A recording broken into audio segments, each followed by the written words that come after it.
Un saludo a todas y todos. Nos encontramos en la tutoría número 2 de la asignatura de Economía, Fundamentos Macroeconómicos, que ya sabéis del tercer curso de Trabajo Social en el segundo cuatrimestre. Y aquí vamos a tope con la macroeconomía. Ya empezamos el tema la semana pasada, os pasé la información, tenéis los links por ahí, lo podéis descargar, no tenéis ningún problema con el material que yo voy impartiendo, aunque os recuerdo que el material que yo imparto es la guía que yo utilizo para daros la orientación o la tutoría, pero siempre es conveniente que lo hagáis todo por el libro, reviséis, porque además el manual de macroeconomía, o lo que ya hiciste en microeconomía, estáis más familiarizados, tiene sus ejercicios, sus ejemplos y es un ensayo también de lo que luego puede ser el examen, ¿vale? Entonces, darle caña con el libro siempre muy importante, el manual de la asignatura, que ya sabéis que utilizamos el libro de Paul Krugman, ¿vale? Que es Premio Nobel de Economía. Bueno, dicho lo cual, vamos a compartir, voy a compartir con vosotros el PowerPoint. Nosotros la semana pasada ya empezamos a trabajar, un segundito, lo vamos a poner a pantalla completa, que se ve mejor. Ay, perfecto, perfecto. Nosotros ya empezamos el tema uno, que ya sabéis que es un tema de introducción a la macroeconomía, ¿no? Esa visión global. Estuvimos dando algunos elementos de referencia básicos de definición y la comparativa con microeconomía, no vamos a volver a entrar. Pero sí es verdad que una cosa nos debería haber quedado clara ya desde la primera tutoría, es que eso de decidir sobre las cuestiones macroeconómicas, más que una ciencia, en verdad es como una ideología. Es decir, hay tendencias ideológicas, por tanto políticas, en cómo se pueden hacer las cosas a niveles macroeconómicos. Por eso es tan importante, decía que el tema os va a resultar de sumo interés. Una de las cuestiones fundamentales en la que terminamos nosotros el último día fue precisamente en cómo en un momento determinado el mundo, sobre todo a través del crash del 29, recordáis, empieza a entender que la economía no es perfecta, sino que es terriblemente imperfecta y tal es así que hay veces que va bien y hay veces que va muy mal.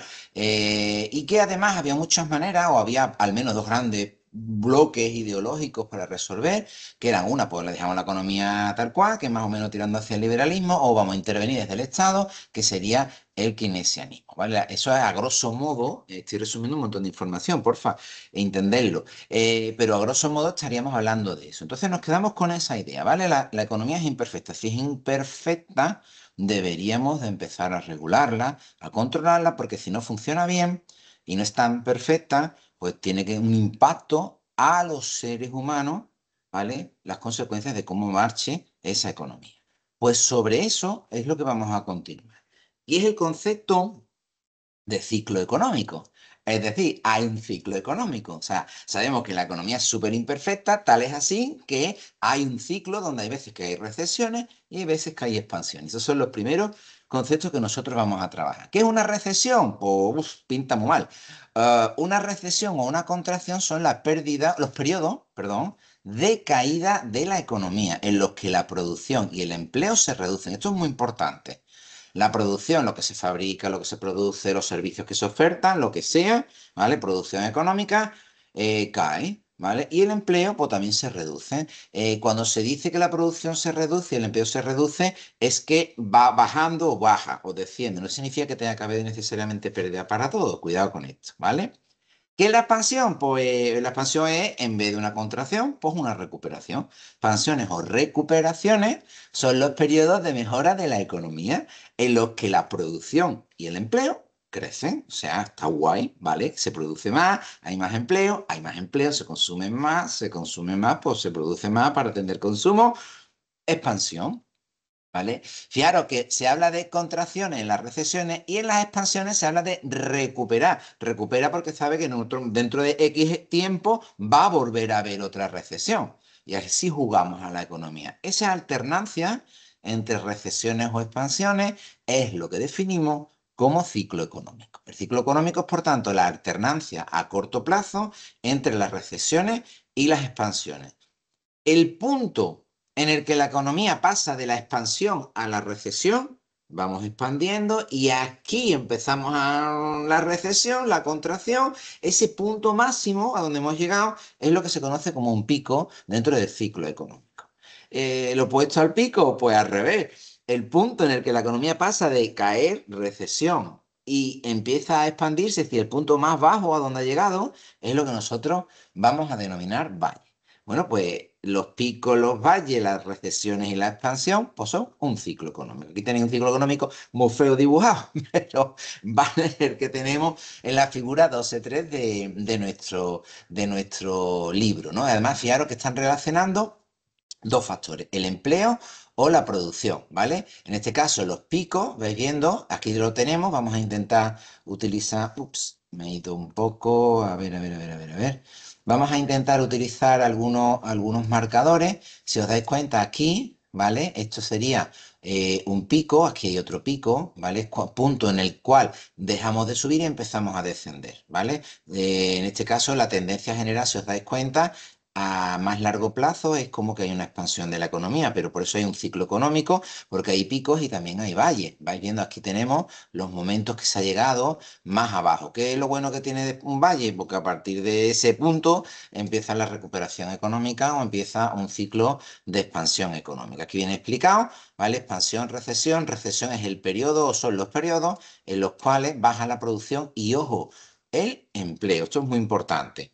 Producción y empleo, por eso es tan malo una recesión económica, ¿vale? La expansión sube, la producción sube, el empleo. Lo digo porque os pueden poner en un tipo T una pregunta, oye, y tenemos que saber que suben y bajan los dos, ¿vale? Y eso es importante. Los males de la recesión, ¿por qué son malas la recesión? Hombre, pues el principal efecto, pongo aquí en el principio, viene sacado del libro, el principal efecto de una recesión es el que afecta a la capacidad de los trabajadores y las trabajadoras para encontrar empleo y mantenerlo. Esto es muy importante, porque hemos dicho que durante una recesión se produce una destrucción de empleo. Por tanto, es muy difícil mantenerlo o encontrarlo si estás en paro, ¿vale? El problema es que hay una recesión larga. Imaginaros el destrozo que se le hace a la población, ¿vale? También hay otro para las empresas. Las recesiones también son malas para las empresas, como los salarios y el empleo.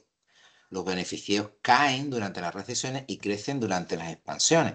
¿Por qué? Porque como caen los salarios y cae el empleo, la gente no tiene dinero para consumir, sino consume, evidentemente, los beneficios ligados al consumo, que son la mayoría, pues evidentemente eso a las empresas lo va a hacer muchísimo daño, ¿vale? Por tanto, también es mala. ¿Todas las empresas pierden o todos los negocios pierden o todos los servicios pierden en las recesiones? No. Hay sectores de la economía que les vienen muy bien determinadas que recesiones porque se hacen inmensamente ricos, mientras que se está empobreciendo el resto del país, la región o donde tú te encuentres, ¿vale? Por tanto, no todas, lo digo porque si os hacen una pregunta tipo T, no se estaría hablando de todas. Puede haber beneficios, aunque en términos generales haya una contracción de la producción y el empleo. Recordad, recesión, construcción de dos factores, producción y empleo, ¿vale? Bueno, está vinculado esas recesiones económicas a precisamente la existencia de desempleo. Es decir, cuando la cosa va mal, el desempleo aumenta. Esta tasa que tenéis aquí, que es la tasa de desempleo, en esta gráfica, que es la figura 12.4 de vuestro manual, lo que dice que es cómo evoluciona el desempleo en Estados Unidos, que es el ejemplo que nos ponen, entre el año 87 y 2019, ¿vale? Si os dais cuenta, esto que vemos aquí en color naranjita, ¿vale? Es el desempleo, es decir, si sube el desempleo, significa que hay más paro, ¿entendido? Más destrucción de empleo. El desempleo es malo, ¿vale? Es negativo porque deja a la gente sin poder tener acceso a renta y además a las empresas les perjudica porque esos mismos personas que no tienen renta ni poder adquisitivo no pueden comprar o gastar, ¿vale?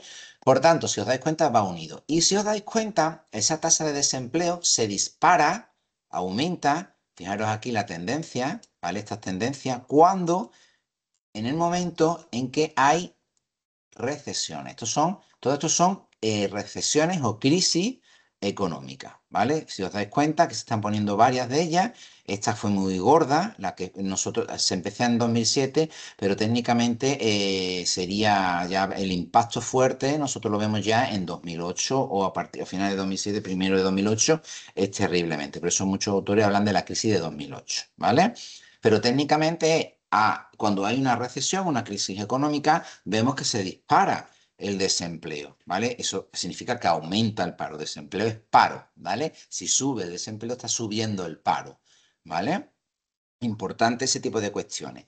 Pero si os dais cuenta, muchas veces no se saben, esto en el libro no va a recaer tanto en ello, si realmente fue antes el huevo o la gallina. Me voy a explicar. Si os dais cuenta, aquí tenemos la recesión económica, pero el desempleo empieza ya a subir antes de que haya recesión económica. Esto sí, leemos a la minucia, al detalle. Pero es que a lo mejor ese detalle es importante. A lo mejor se ponen en marcha determinadas políticas económicas excesivamente egoístas o ultraliberales que predominan los beneficios sobre el empleo o la calidad del mismo y empiezas a destruir empleo. A lo mejor esa destrucción de empleo que ya ha empezado un poco antes es la que va a generar, ¿vale? Una ayudita a que se produzca la crisis o el periodo de recesión. ¿Vale? Pero eso es una reflexión que yo os estoy haciendo porque hay otras lecturas y otros libros y otros materiales que reflexionan muy seriamente sobre lo previo a, ¿vale? ¿Qué es lo que está ocurriendo antes de que se produzca una recesión por aquello de si se pudiera predecir? ¿Con qué nos quedamos? Ciclo económico, alterna periodos de crecimiento económico y de recesiones económicas y en ambos dos van vinculados a la producción y al empleo. Importante, cuando hay recesión se dispara el desempleo o el paro, ¿vale? Depende cómo lo estemos midiendo. Y es el ejemplo que nosotros tenemos aquí. Y a más grande o más prolongada es una crisis, más desempleo puede llegar a crear. Como es el ejemplo de la última de 2008. Ya ha habido más, ¿eh? No estamos hasta 2025 sin crisis. Nosotros hemos tenido la COVID-19, que empezaría aquí otra crisis. Después vamos a tener la guerra de Ucrania. Y ¡pups! Trump, que acaba de llegar al poder en Estados Unidos, pues probablemente determinadas decisiones que toma o que tome pueden poner en jaque, por ejemplo, la economía europea, como es predecible que pueda ocurrir, ¿vale? Y no mola mucho. Bueno, pues, ¿todos los ciclos económicos son iguales? Pues ya hemos visto en esta transparencia que no. Son distintos. Por ejemplo, la recesión, o sea, las crisis económicas o recesiones, no es lo mismo la de 2001 que la que hemos explicado de 2008. Fíjate, aquí ponen periodo 2007-2009, porque los americanos pusieron en marcha una serie de medidas que les duró poco la crisis. Europa no fue igual, España fue peor que Europa y Andalucía, la pobre mía, peor que todos ellos. ¿Vale? No porque quisieran los andaluces, sino porque las decisiones que se estaban tomando, ideología, son decisiones políticas, premiaban unas cosas y castigaban otras. El modelo norteamericano propuso unas alternativas que no se propusieron en Europa. Bueno, pues los americanos en ese caso, yo no suelo defenderlo mucho, pero es que aquí lo hicieron mejor, le duró la crisis meses, mientras que en Europa pues duró años, ¿vale? Pero sí está claro, si os dais cuenta, en este caso no se está midiendo el desempleo, que pegaba esos picos, sino lo que se está midiendo es cómo cae la producción industrial, vais viendo, ¿no? O cómo se comporta la producción industrial cuando se produce una recesión. En la de 2001 fue prácticamente imperceptible, si os dais cuenta, aquí tendríamos el daño o el perjuicio en meses, recordad que aquí lo que está haciendo es medirse en meses, ¿vale? Pero si os dais cuenta, en el caso de la recesión o la crisis de 2008, o 2007-2009, el daño fue bastante potente y en meses fue mayor y ya he dicho que no es lo mismo en Europa, que en España, que en Andalucía, en determinadas regiones, ¿vale? Hay lugares del mundo que esta crisis la han enlazado con la crisis del COVID, con la crisis de Ucrania y todavía no han salido de ninguna de las tres crisis, ¿vale? O sea, ¿eso puede ocurrir? Pues sí, puede ocurrir, porque se daña bien el sector productivo, como en este caso, o el empleo o la empleabilidad y por tanto, si se dañan alguno de los dos, pues se repercuten mutuamente y la recesión se prolonga durante mucho más tiempo, ¿vale? Crecimiento económico a largo plazo, claro, porque estamos hablando, voy a retroceder un poquito, y en la definición, si os dais cuenta, nosotros hemos hablado de ciclo económico, ¿vale? A la alternancia corto plazo. Esto podría hacer una pregunta tipo T. El ciclo económico es la alternancia a corto plazo entre las recesiones y las expansiones, ¿vale? Que es lo que nosotros hemos estado viendo aquí. Pero imaginaros que nosotros eso lo alargamos en el tiempo y le metemos décadas y décadas y décadas y nos vamos a largo tiempo. En ese periodo de largo tiempo, el crecimiento económico a largo plazo es la tendencia sostenida, ¿vale? Que en este caso es al aumento de la producción de una economía a lo largo del tiempo. Si nosotros vemos los estudios macroeconómicos, históricos o de corte histórico, nos vamos a dar cuenta de que siempre se produce más. O hemos ido produciendo más desde la Edad Media para acá. Hay alternativas a esta, no significa que producir más haya más riqueza o que las sociedades estén mejor. Os recuerdo que hay por ahí un súper economista que todavía nadie le ha podido replicar porque nadie ha podido reproducir su estudio una resolución alternativa o conclusiones diferentes, que es Piketty, ¿vale? Italiano, que es una pasada, si os mola, busca información por ahí, pero no entra en el contenido del examen, ¿vale? Pero bueno.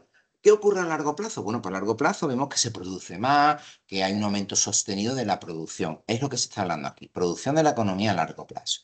Esta figura es la que vosotros tenéis en el libro, la 12.6, pero en los manuales anteriores teníamos figuras que estaban mejor ejemplificadas y nos íbamos mucho más atrás, a los años 50, nos íbamos a los años 40, a los años 30, y veíamos qué elementos sostenían el crecimiento económico a largo plazo o en ese momento, en esa época o en ese tiempo, ¿no? Por ejemplo, aquí tendríamos que meter la lavadora, la televisión y un montón de otras cosas más, ¿vale? Pero si os dais cuenta, en 1960 la lavadora tenía un peso muy potente, ¿vale? En el 2001, fijaros, mucho más. El consumo mundial de lavadoras, la producción de lavadoras. El aire acondicionado era importante en Estados Unidos, ¿eh? Cuidado, porque si te vas a España en los años 60, yo no sé si sabían que existía un aire acondicionado, ¿vale? Porque todo lo más que va a encontrar en esa época en España casi que son ventiladores nada más. Pero si os dais cuenta, claro, ahora mismo estamos hablando en este tiempo, en este espacio de tiempo, de un súper aumento, es decir, en la fabricación, producción y venta de aires acondicionados a niveles macroeconómicos, pues suponen un acicate potente, un estímulo potente para la generación de riqueza, ¿no? El teléfono móvil, pues evidentemente ni siquiera existía en los años 60, por eso no tenemos aquí referencias ninguna, ¿vale? O el ordenador, bueno, aquí tendríamos que meter todo el tema de Internet, imagino todo lo que hay ahí, las ventas, y si ya me voy un poco más a lo último de lo último de lo último, tendríamos que incorporar las IAs, que ya hay que hablar en plurales, y todas las potencialidades que podrían generar. Eso es un nuevo sector de la economía que genera muchísimo producción, producto que se vende, se negocia con él y por tanto genera riqueza y acumulación de capital y empleo, ¿vale? Mucho de ese negocio genera empleo. Eso es muy importante. Si todo esto genera empleo, generaría empleo si no se viene abajo, si no hay crisis, si no hay recesión, ¿vale? Pero imaginaros esto sostenido a lo largo del tiempo. Evidentemente van cayendo cosas, por ejemplo, la radio, la fabricación de radio. La fabricación de radio, dudo que tenga un peso importante, por lo menos en Europa. Si te vas a otras partes del mundo, estoy seguro de que todavía es importante. Pero en Europa la fabricación de radio, o sea, aparatos de recepción de radio, han caído muchísimo en comparación con los años 50, los años 60, los años 70, los años 80, los años 90, que eran todavía aparatos electrodomésticos muy importantes, ¿vale? Eh, todo ello os habla en el libro precisamente de ese crecimiento económico a largo plazo, ¿vale? Esa visión a largo plazo. Todos los países van igual, son igual de importantes, tienen el mismo PIB. ¿Qué es el PIB? No lo hemos explicado todavía. El PIB es el Producto Interior Bruto, que lo daremos en el tema 2, no os preocupéis, donde se ve todo lo que produce un país, ¿vale? En este caso se habla del PIB real per cápita. PIB real tampoco lo hemos explicado todavía, no os preocupéis que lo explicaremos, pero el PIB real es el PIB de un año en función de los precios del año anterior o del año de referencia, para tenerlo, eso ya os lo explicaremos, ¿vale? Pero per cápita significa por cabeza, ¿vale? Si se dividiese por todas las personas que viven o que habitan o que son ciudadanos registrados en una región o en un país, ¿vale? Todo lo que produce un país per cápita es como si se repartiera esa riqueza entre todos, que es mentira, que la riqueza está muy mal repartida, pero es una cuenta. ¿Vale? No os preocupéis que ya digo, esto lo vamos a ir viendo, pero es un indicador que nos ayuda mucho, ¿no? Pues el PIB real per cápita en dólares en 2014, vais viendo, ¿no? En este caso, a 2014, bueno, se ha puesto hasta 2015. Pero si os dais cuenta, lo que va cogiendo, vais viendo aquí, son por año, viendo cómo era ese Producto Interior Bruto por cabeza, per cápita, en dos países muy concretos del mundo. ¿Vale?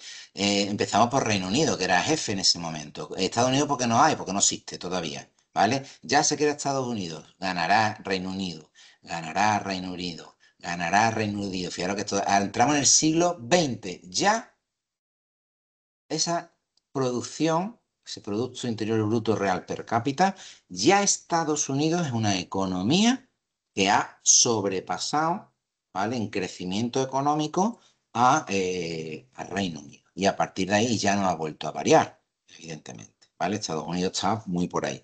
¿Es la primera potencia del mundo? Sí. ¿Hasta cuándo? Hasta dentro de muy poco. ¿Por qué? ¿Quién se espera que sobrepase a Estados Unidos, que ya lo está pasando en muchos indicadores? China, ¿vale? China tiene un poderío impresionante económico y en muchos indicadores ya ha sobrepasado a Estados Unidos. Hay autores que lo sitúan ya a China, al mercado chino, la potencia china, como primera potencia mundial.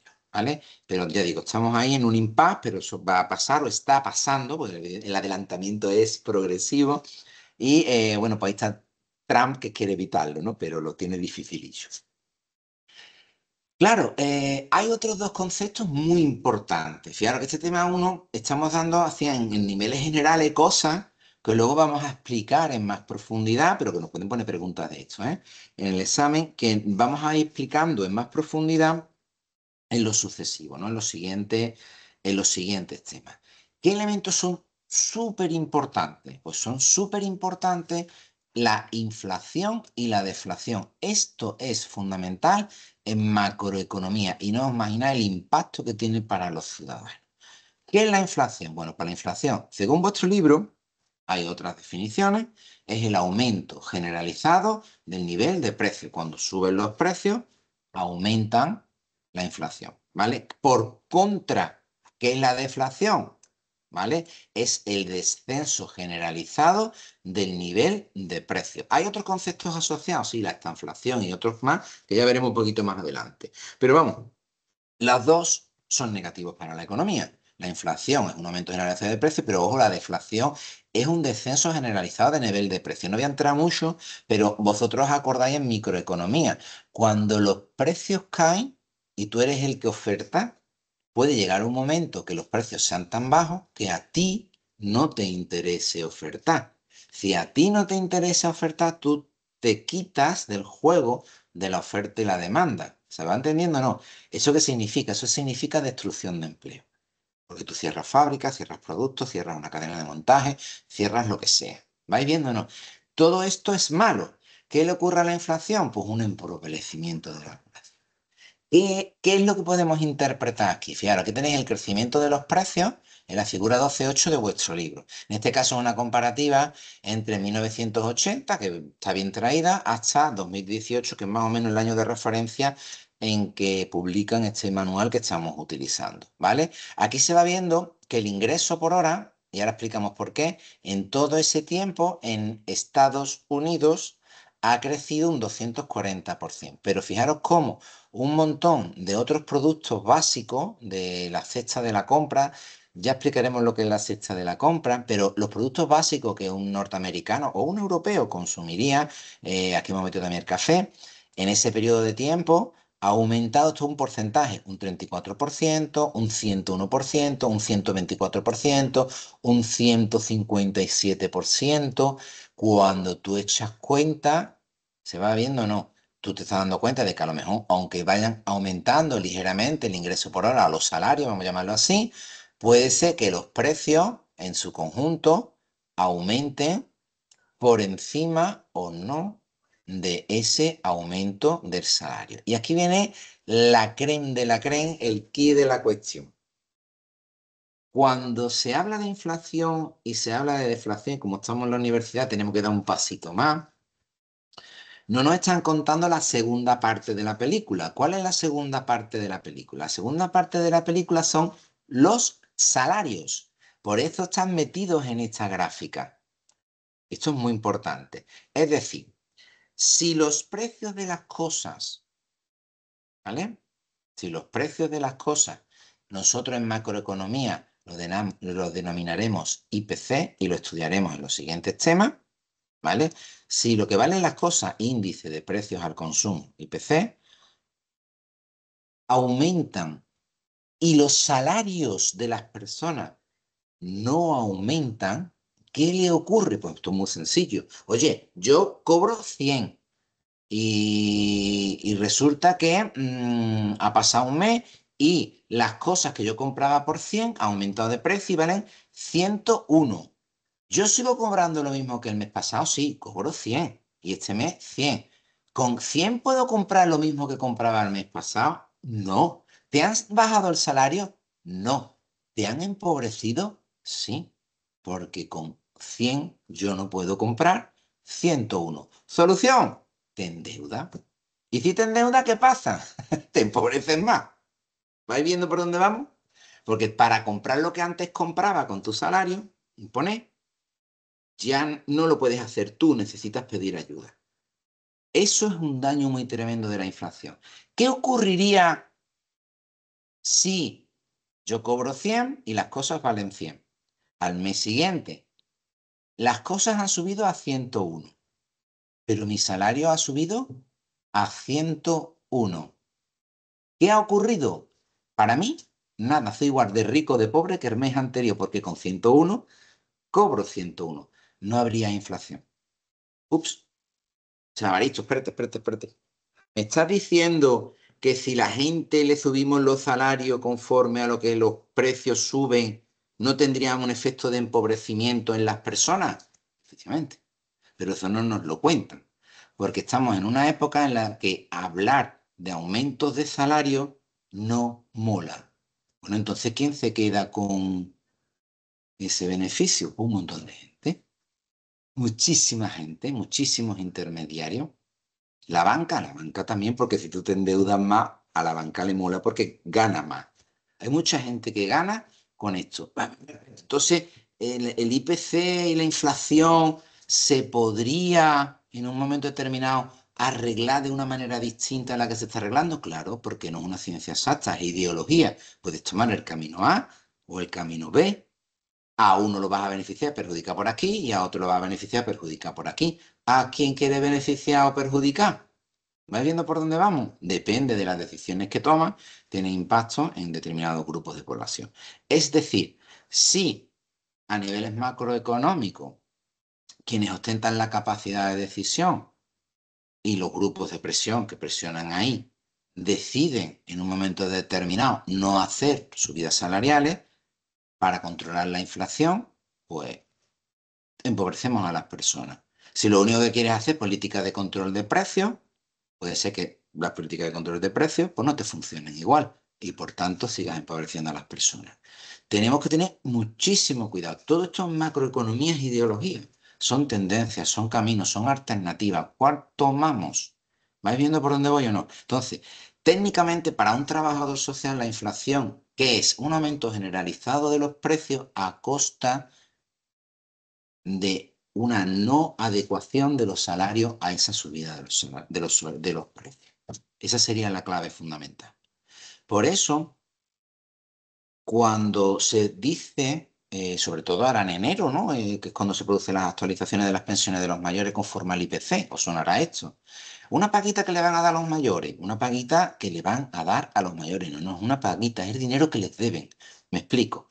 Si tú como gobierno te obligas a que los mayores no pierdan poder adquisitivo, es decir, no se empobrezcan porque las cosas cuesten más y la pensión es la que es, tú estás obligado a subirles la pensión en función de lo que las cosas suben. Fijaros los índices que tenemos de inflación de los últimos meses, el último año y medio. Una pasada en España. No solamente en España, ha sido generalizado en Europa y en casi todo el planeta.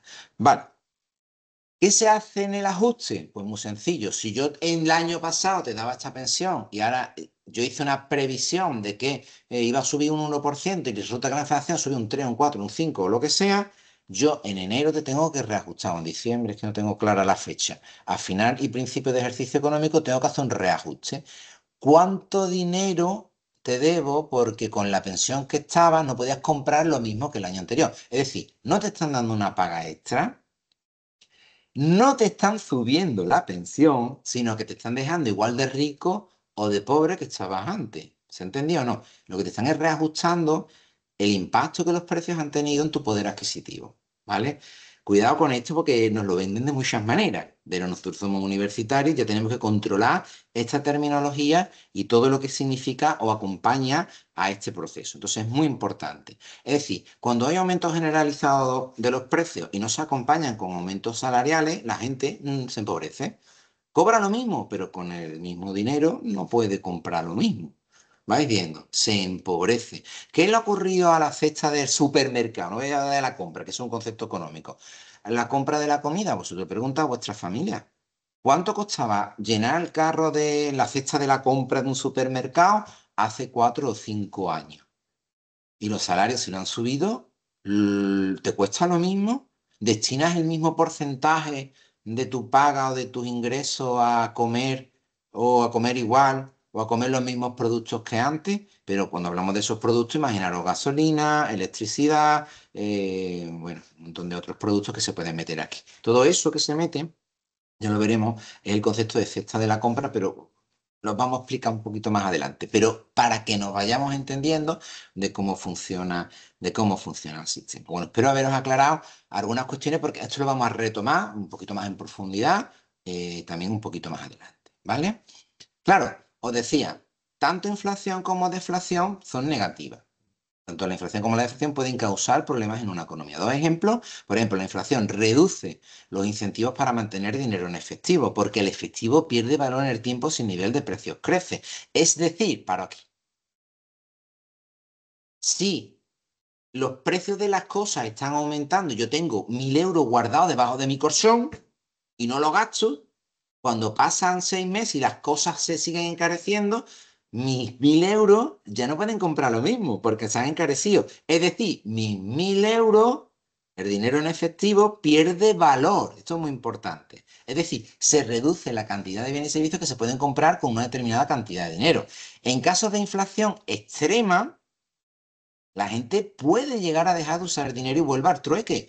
Que nosotros, yo qué sé, yo me acuerdo de cuando la Segunda Guerra de Irak, la segunda, cuando ya cae el Saddam Hussein, en aquel tiempo, yo me acuerdo que la gente salía a la calle y se veían los reportajes tirando los sacos de dinero de la banca que ya no valían absolutamente nada. Es decir, las cosas habían encarecido tanto y se había depreciado tanto el dinero que no tenía ningún valor. Y la gente lo que hacía era hacer cambiar una cámara por no sé qué, o yo te cambio una joya por no sé cuánto, o yo te cambio un tal trabajo, tal actividad para que tú me ayudes a otra cosa.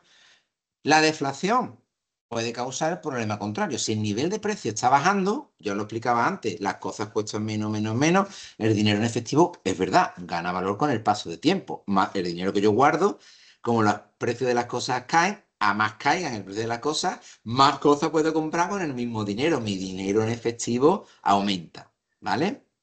En otras palabras, aumenta la cantidad de bienes y servicios que se pueden comprar con una determinada cantidad de dinero. Por ello, conservar efectivo, guardarlo, y no gastarlo, puede ser más interesante que invertir en nuevas fábricas en otros productos o en otros activos.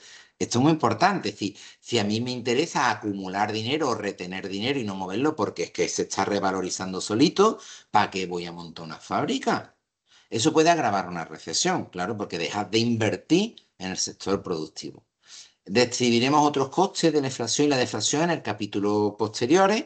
Por ahora vamos a quedarnos solamente con esa idea general de los economistas consideran un objetivo deseable ese equilibrio. A ese equilibrio es lo que ellos denominan es decir, cuando no haya inflación o deflación o excesiva, una estabilidad de precios. Una situación en la que el nivel de precios cambia y si lo hace muy despacio. La estabilidad de precios era un objetivo que parecía muy lejano durante la mayor parte del siglo XX, pero que se ha alcanzado en los años 90 para gran satisfacción de los macroeconomistas. Estas políticas de estabilidad de precios son también más vinculadas al neoliberalismo, para ello es muy, muy importante, y hay otras corrientes económicas que la estabilidad de precios no es importante, pero no se lo toman tan importante como para quitar otras medidas macroeconómicas y solo centrarse en la estabilidad de precios, ¿vale? Luego veremos qué mecanismos ayudan o desayudan un poquito más adelante a esa estabilidad de precios, lo cambian, los reajustes, suben, bajan, etcétera, etcétera, que tiene que ver con las decisiones que se tomen a niveles macroeconómicos, a niveles políticos, etcétera, etcétera, etcétera. ¿Vale? Pero más o menos para que tengáis también esa foto y podáis hacer una reflexión, sobre todo si adelantáis un poquito. Hay otra parte del tema, de este tema uno, que es el apartado de desequilibrios comerciales. ¿Esto qué vamos a trabajar aquí? Bueno, pues esta última parte lo que habla son de las relaciones entre países. Es decir, y si unos compran o venden más al otro y viceversa. Para ello, evidentemente, cuando hablamos de relaciones entre países y comercio entre países, no estamos hablando de economía cerrada o autárquica, ¿vale? Sino que estamos hablando de una economía que necesariamente tiene que estar abierta. Es una economía que intercambia bienes y servicios entre distintos países. Eso es el comercio exterior, ¿vale? O la economía exterior, que permite esa economía abierta, ese intercambio de bienes o servicios. De esto hemos dado las ventajas comparativas en microeconomía y otras cositas de estas. Pero en principio es muy importante. Un país tiene, en función de su relación con otro, déficit comercial. Yo, España, tengo déficit comercial, como me lo voy a inventar Francia, lo tengo aquí muy cerquita, cuando el valor de los bienes y servicios que compra a esos extranjeros es más que el valor de los bienes y servicios que nosotros le vendemos a ese país exterior. ¿Vais viendo? No. Entonces decimos que estamos en déficit comercial con ese país. Le compro más que lo que vendo, ¿vale? Por el contrario, el superávit comercial. El superávit comercial cuando los bienes o servicios que compra a los extranjeros, y nosotros les compramos a quien sea, es menor que el valor de los bienes y servicios que se les vende, ¿vale?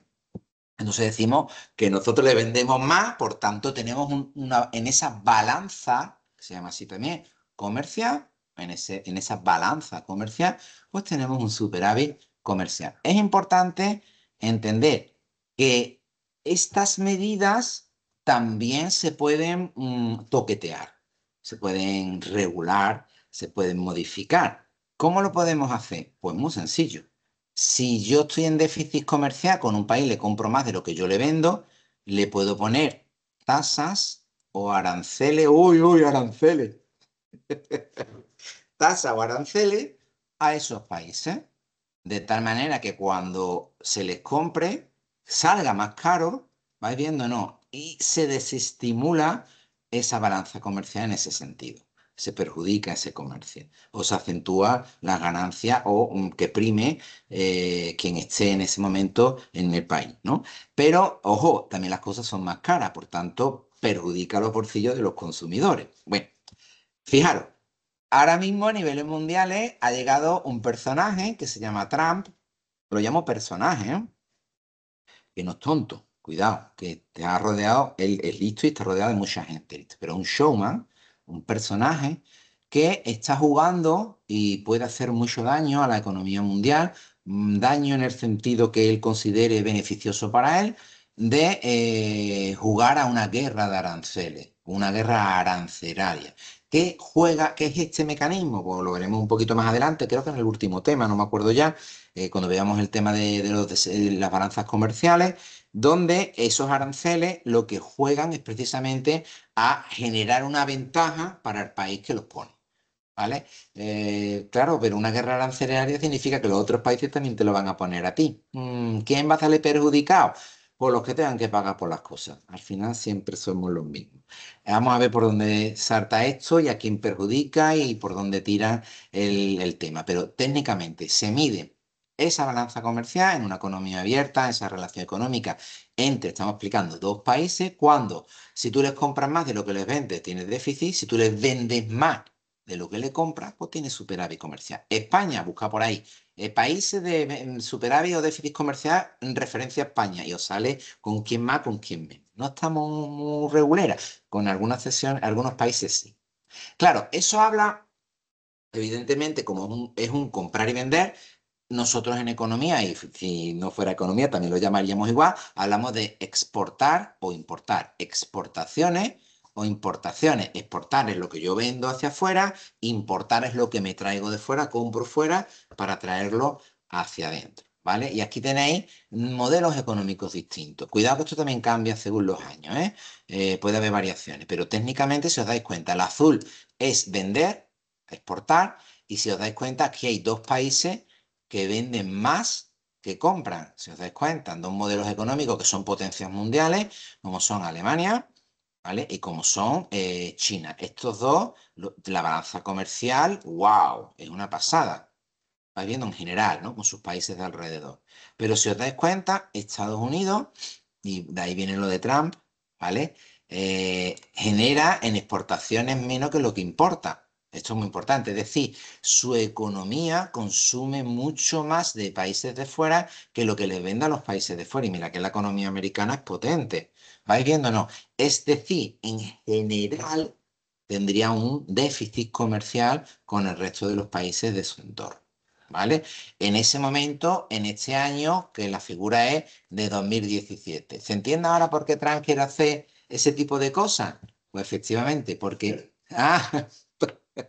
porque en ese momento, evidentemente, la balanza comercial de exportaciones e importaciones, pues le está perjudicando.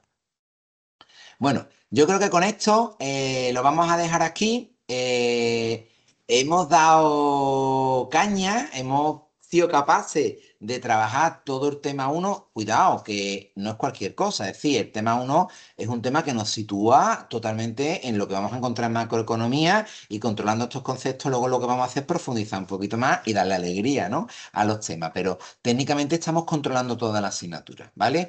Echarle un ojo, leer los ejemplos, hacer los ejercicios que os ponen en el libro y lo que hacemos que la semana que viene pues empezamos el tema 2 y le damos caña que vamos a empezar a medir Producto Interior Bruto. Vamos a aprender a ver cómo se mide y cómo se calcula de tres maneras distintas. Eso para así un poquito empezar suave, ¿vale? Pero va a ser muy sencillito. Vais a ver que no hay ningún problema en hacer ese tipo de análisis y vamos a entender mucho mejor el Producto Interior Bruto, conceptos como el IPC, conceptos como la balanza de ingresos, vamos a ver un montón de cositas, pero la vamos a ver muy clarita para que nosotros, pues nos pongan el ejercicio que nos pongan, seamos capaces de resolverlo, sea aplicado o sea de corte o de tipo teórico la pregunta que nos pongan, ¿vale? Bueno, ¿dudas o cuestiones sobre lo que hemos explicado? ¿Alguna cuestión?